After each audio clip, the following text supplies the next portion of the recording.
Вообще бампер шығып кетті.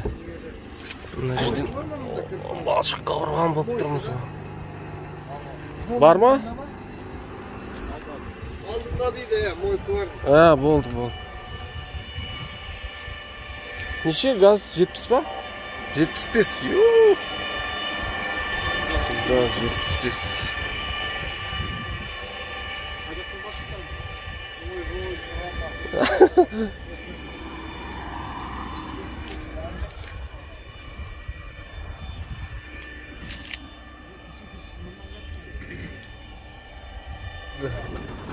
Ордадан келе жатырып балшық қылдық машинаны. Мына жерге дейін лақтырған ғой. Жампиті жаңбыр жауын дейтін бұршақпен жауып кетті. Жампитідағы Алашордаға арналған саябақ.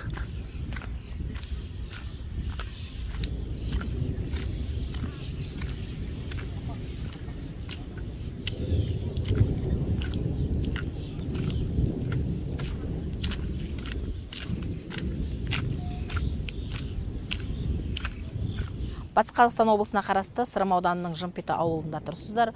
Бұл біздің батыс өңіріне танымал Алаш аллеясы деп аталады. Аллеямыз осының Батыс Алашорданың 90 жылдығына 2007 жылы ашылған болатын. Бұл жерде Алаш қайраткерлеріне арналған бюсттар орнатылған.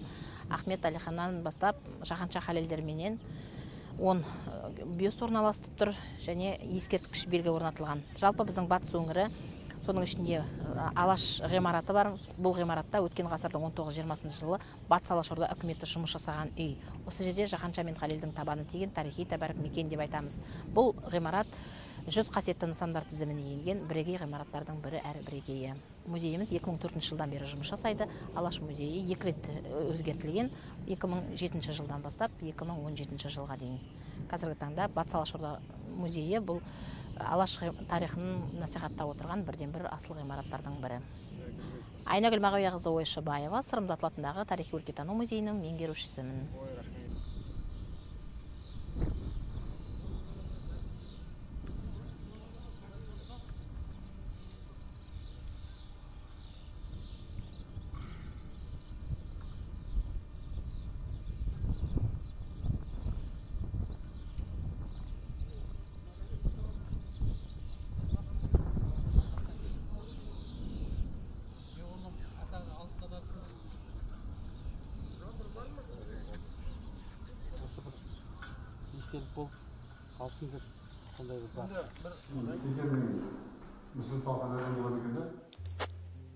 Ақын, Қазақстанның халық жазушысы Қадыр Ғинаятұлы Мырзалиев 1935 жылы 5 қаңтарда Орал облысының Жымпиты кентінде туған. 1958 жылы Қазақ мемлекеттік университетінің филология факультетін тәмамдаған. Еңбек жолын сол кездегі жаңадан ашылған балалар журналы Балдырғаннан бастап көптеген басылымдарда түрлі қызметтер атқарған. Оның тұңғыш туындысы 1954 жылы Республикалық пионер балалар журналында жарияланды. Тұңғыш жинағы көктем 1959 жылы жарық көрді. Содан бергі уақыт ішінде оның 70-тен астам поэзиялық, прозалық, сондай-ақ әдеби сын кітаптар жарық көрді. Өлеңдері мектеп оқулықтарына енді, ал әнге арнап жазылған өлеңдердің саны 200-ден асты. Қадыр Мырзалы көркем аударма саласында да жемісті еңбек етті. Әлемдегі әдебиет ғұламаларының талайының шығармаларын ол қазақ тіліне аударды. Ал өзінің біраз топтамалары мен таңдаулы өлеңдері әлемнің 10-нан астам тілдеріне аударылды. 1966 жылы ой орман жинағы үшін Қазақстан Ленин комсомолының сыйлығы берілді. 1980 жылы Жерұйық жыр кітабы үшін Қазақстан КСР мемлекеттік сыйлығының лауреаты атанды. 1993 жылы Қадыр Мырзалы әлемдік поэзияға қосқан аса зор еңбек үшін Моңғолияның халықаралық авиас сыйлығының, 2001 жылы тәуелсіз Тарлан сыйлығының иегері атанды. Соңғы жылдары ақынның 16 томдық таңдамалы туындылары жарық көрді. 2003 жылы Санкт-Петербургтың Славия баспасында «Про память» атты үлкен бір томдығы орыс тілінде басылып шықты. Бар ғұмырын әдебиетке арнаған Қадыр ақын 2011 жылдың 24 қаңтары күні 76 жасында фәниден бақиғаттанды.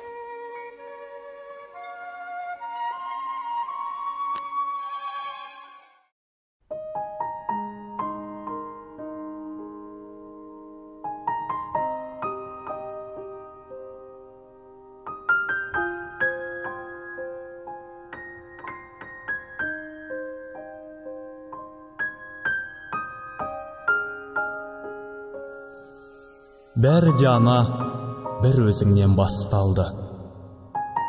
Сен деп жаздым алғаш өлең дастанды. Қуандым ба? Өзің бар деп қуандым. Жыладым ба? Өзің жоқ деп жастанды. Бәрі де ана бір өзіңнен басталды. Жанарыңнан көрдім алғаш аспанды. Еркелесем бір өзіңе еркелеп, жасқандым ба, тек өзіңнен жасқандым.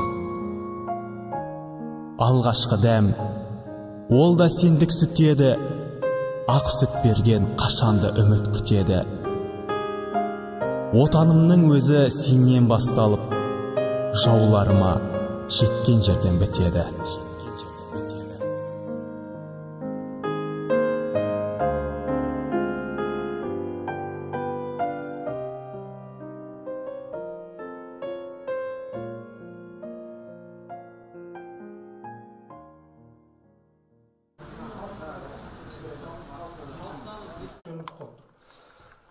Кенесарының бүкіл әлемдік қолбасшыларды зерттеген. Сол Кенесарының қолбасшылық шеберлігін айтып келеді де. Бұған әлемде бірде-бір тең келетін қолбасшы жоқ дейді. Онымен теңесетін жалғыз қолбасшы бар, ол Сырымдағы. Сонда қазақтың аналығы қазақ қана. Осы замандар болған, бақ кеткен заманның адамдар ғой. Егер бақ басында тұрғанда дүниені білген адамдар. Осы Сырым ұлт азаттық көтерілісті бастап, сол уақыттағы тәуелсіздік үшін ат үстінде шешінбестен, бел шешпестен 14 жыл бойы күрескер басшы болса, 2 ғасыр өткеннен кейін де алаштардың жасыл туы осы жерде көтерілуі, ол енді сол қанға берген қасиет деп есептейміз. Осы бүкіл Россияға қарсы көтерілістердің ішінде бірден бір жеңіске жеткен осы Сырымның көтерілісі. Ана туды жыққан себебі 10 шартын орындатты ғой орыстар. Содан кейін барып туды жықты. Мына мысалы бізге Советтай кезінде мектептерде оқу орындарында Сырымтай ғана қылды, ана мына қылды деп әңгімелер айтады, өтірік оның бәрі. Несін шартын түгел орындатқасын барып туды жыққан иеліктің бойында. Әйел адамның атылыс халаты, ер адамның шапанын көруге болады. Сырым батыр айтпақсы жеткізіп болмас, Асқартау көрінген менің қарасы, жоғалғанда білінер, қолда бардың бағасы дейді. Атамыз бізден ұзаған сайын, арамыздағы ғасырларға кеткен сайын, ол кісінің бағасы алтындай жарқырап, жақұттай жайнап, бізге жақындай береді деп айтқымыз келеді. Батырдың бейнесі біздің жергілікті мұғалімдердің салғаны. Бұл нәрсені білген ешкім. Баяғы 92 жылы күзде Сырымның тойы болды ғой. Сонда ең алғашқы тойға неде отырмыз, банкеттің Нәжімеден Есқалиев әкім.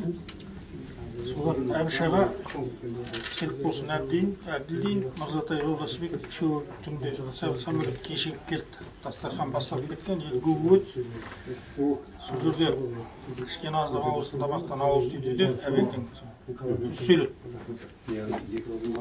Содан жаңағы екеуін тұрғызып қойды, осы елдің күйеуі боласа деп, серік болсын Әбділдин менен Мырзатай Жолдасбекті қайын жұртыма тағзым қылып түргеліп тұрсын, мен сөйлеп болғанша деп.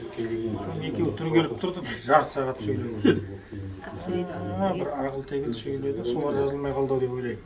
Егер бір сұрастырып жүресіңдер жалпы. Ағай келген сайын мынандай құралда жоқ. Көп нәрсе айтады ғой, мына соңғы келгені ағай ауырып жүрді, 15 жылының қадірін ескерткішін ашарда келді. Ағай облыс әкімі Нұрлан Асқарұлы жетектеп алып келіп, сосын балаға қызықтарына қатыса алмады, бірден самолетке кетіп қалды. Сол соңғы келген, сол декабрьде қайтты. Но Бесқару топтамасы батырлардың бұл жерде деген сыртқы сауыттың өзі 57 килограмм осы тұрғаны. Батырларымыздың енді Сырымның алып болғандығы, оның етігіне 5 жасар баланың сыйып кететіндігі аңызда ақиқат. Бәрі қатар жүретін айбалталардың, қылыштардың, найзалардың, ат абзелдерінің барлығы да елу жеті емес мынау 100 грамм нені ауырсынып қайта шешіп кетіп тұрмын. Иә, барлығы да ақық тастармен көмкеріліп күміспен көптеленген бұйымдар. Бұл ат абзелдерде Бесқару топтамасында біздің музейіміз үшін арнайы тапсырыспен осы экспозиция үшін жасатылған. Сонда да барлығы түпнұсқа негізінде жасалған кезінде, иә, тайлақтың енді қазір біраз уақытқа дейін осы Даудамай болып Жағалбайлының тайлағымен шатастырып, біздің 2004 жылы шыққан энциклопедия шатасып кетіп, Бекежанның тайлағы деп жазып жіберген ғой. Негізі ол Бекежан емес, Күшпеннің тайлағы болып шықты. Жалпы тарихта 3 тайлақ болған. Және олардың барлығында ағайындарда байрақ, қайрақ, тайлақ деп аталған 3 ағайынды балалар көбінде болған қазақтардың. Бұл кісінің батырлығы соншалық сырымның дәуірінде өмір сүрген, және оны біздің тарихшыларымыз зерттеп, жаңа орыс қазақтармен болған қақтығыстарда, шекарадағы қақтығыстардың барлығында да сол жерді ұстап қалуға, кіріп кеткен орыстарды ұстап алып байлап бір жаққа апарып тастаса да, әйтеуір неше түрлі нелер жасаған ғой осы жерді сақтап қалу үшін. Соның көбісі неде жазылған екен орыс архивтарында.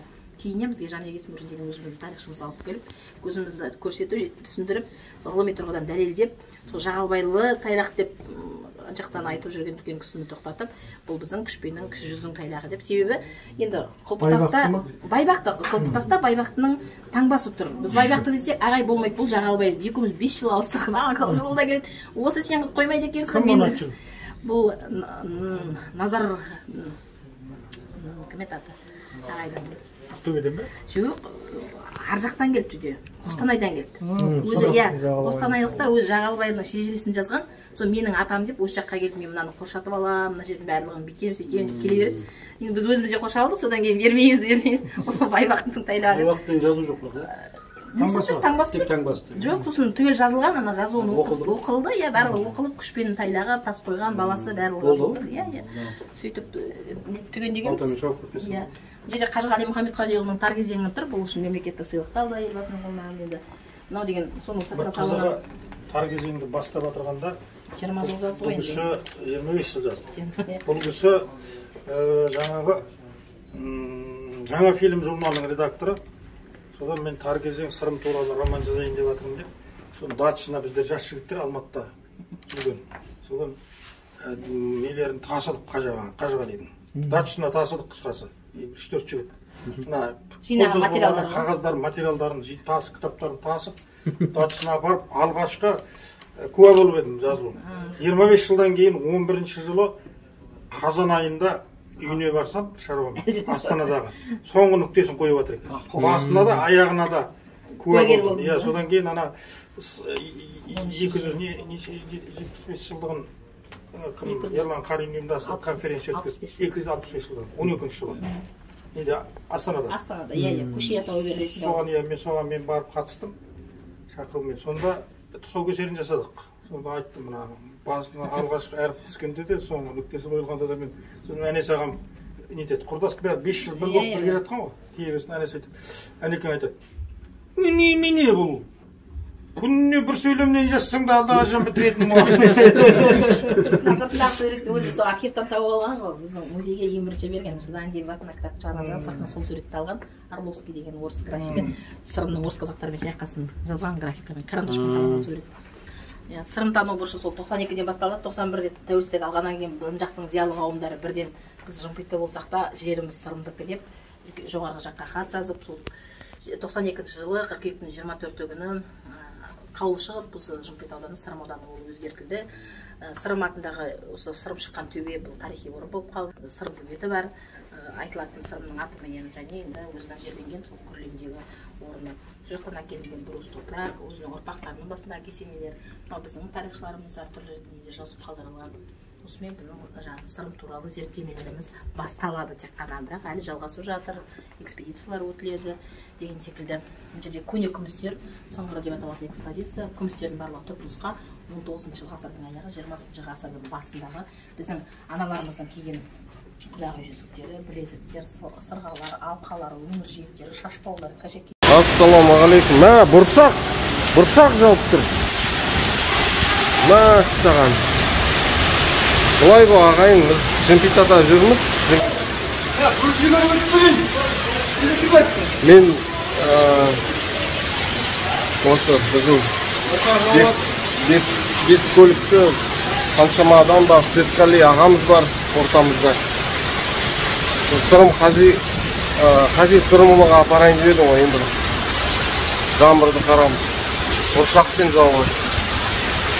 Енді бара алмайтын болды. Менің жоспарым іске аспады енді жігіттер. Бұлай өте әсерлі. Көп білмейтін деректерді білдік. Керемет енді. Бұл бұйырса сізде шығамыз ба? Сондайдан ал. Сөгілді көбе, төгілді күбі балқымыз. Сүйінар барда, сүйінер жоқ бір жалқымыз. Еділсіз қалды, егінсіз қалды еліміз, жайықсыз қалды, жайлаусыз қалды халқымыз. Өлеңге қанық, біледі халық жалғасын. Әйгілі сақтар, сәйгілік аттар самғасын. Қайылым төзбек, жайылым көздеп отаршыл, шүйгінің қарпып, бүйірін тартып алғасын. Бәрінен жаман кететін заман дос алдап, ат жалын құшқан, ақ жалын дұшпан осал ма? Малымды алса, жанында алса түгемес, азаттығымды, қазақтығымды қосалды. Бір болса мұны, біледі мұны жөндіққан, бостандық қайда? Болмады пайда хандықтан, жері де ортақ, шері де ортақ қазақтың, шер ортақ біздің, ер ортақ болмас сондықтан. Ұшқынған елде, күш қонған земде уақыт қой. Қару да болды, дару да болды шабытты. Бақтың ауып, төнгенде қауып жол сілтер. Бір ұлын болған, сырымын болған бақыт қой.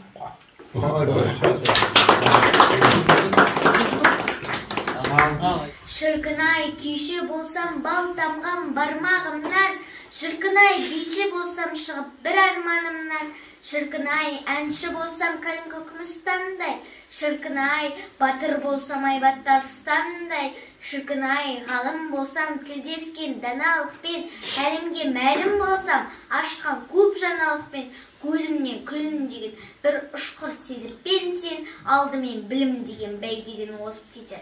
Ақынның да, актердің де жанына білім қорек, бүгінде батырдың да өзіне білім керек. Оқудың озатына арман таяу болар, білімнің бозатына мінбеген жаяу қалар. Ой,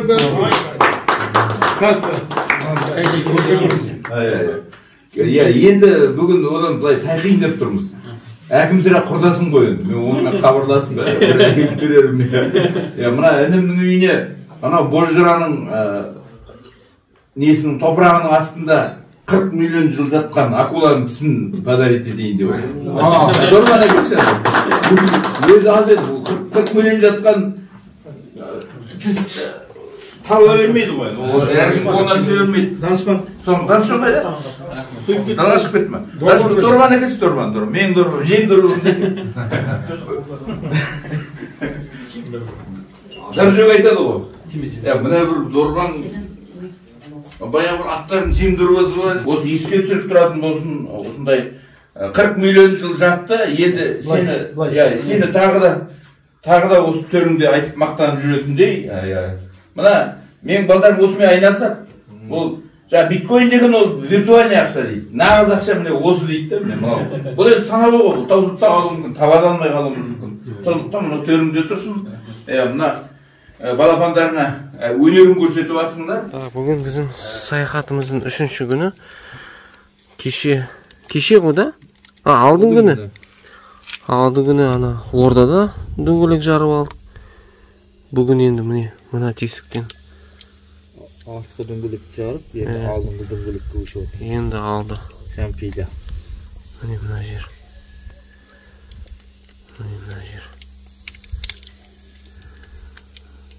Тұр.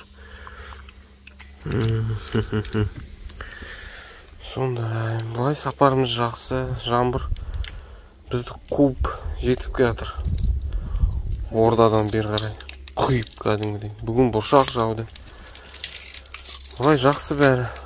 Иә, Еркін? Еркін біздің борт механик. Иә. Міне борт механик керек болса, осы Еркінге хабарласыңыз. 10 мың сағатын алады. жұмысының сапасына жауап береді. Міне қараңыз. Мынандай неше бір 7-8 жыл бұрын алған жинақ осындай дөңгелек жөндеуге. Енді пайдаланып жатырмыз. Паджерада бір 4-5 жыл жатты енді. 200-дікте 4 жыл болды ғой, 3-4 жыл болды жатқанына. Енді керек болып жатыр. Бұлай жинақ жақсы, е? Сапалы. Артқы аяғымыз тұрды дейсің ғой, да? Иә. Тұрды. Осылай өтіп жатыр біздің кештеріміз.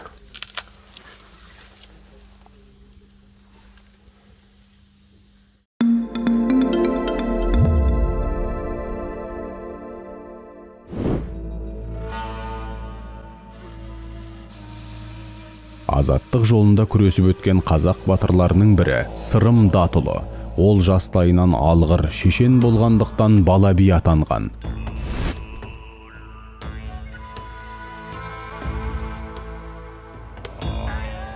Сырым батырдың қолына қару алдырған патшалық Ресейдің озбыр саясаты, жайық орыс казактарының жүгенсіздігі еді. Нұралы бастаған кіші жүз хандарының дәрменсіздігі де батырды ашындыра түсті.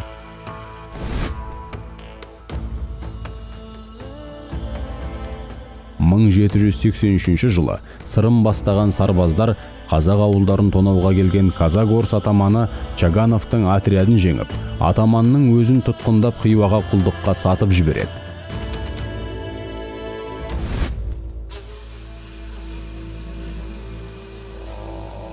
Орыс отаршылдарының саясатына ашық қарсылық білдірген Сырым батыр 2 рет түрмеге отырып шығады, бірақ райынан қайтпайды. Патша жендеттері батырдың көзін жою үшін ізіне түседі. Қудалау күшейген соң, 1802 жылы Хиуаға бас сауғалап барған батырға хан әмірімен у беріп өлтіреді. Осыны сезгендей Сырым батыр, ажалым қай жерден келсе, сол жерге қойыңдар деп аманат еткен екен. Батырдың сүйегі Өзбекстандағы Үргеніш қаласынан 60 шақырымда жатыр деген дерек бар.